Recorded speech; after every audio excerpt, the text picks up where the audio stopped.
আসসালামু আলাইকুম, welcome to my service জোনের পক্ষ থেকে শুভেচ্ছা অভিনন্দন। আমি আপনাদের দেখাবো একটি নষ্ট রাইস কুকার 1.8 কারেন্টে দিলে চলে না। কি কারণে চলে না? খোলার পরে রাইস কুকারটি সম্পূর্ণ চেক করার পরে দেখি একটি এর ফিউজ কাট আউট আছে।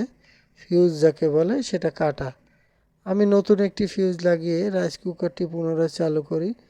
তো আপনারাও ঘরে বসে আপনার নষ্ট রাইস কুকারটি যদি না চলে, ফিউজ কেটে যায়, সেক্ষেত্রে আপনি ফিউজ লাগিয়ে রাইস কুকারটি পুনরায় চালু করতে পারবেন। তো আমার ভিডিওটি না টেনে শেষ পর্যন্ত দেখতে থাকুন এবং চ্যানেলটিকে সাবস্ক্রাইব, লাইক, কমেন্ট, শেয়ার করুন বেশি বেশি করে, যাতে আমি আরও নতুন নতুন ভিডিও আমি আপনাদের সামনে তুলে ধরতে পারি। আর সবাইকে ভিডিও দেখার জন্য অসংখ্য ধন্যবাদ।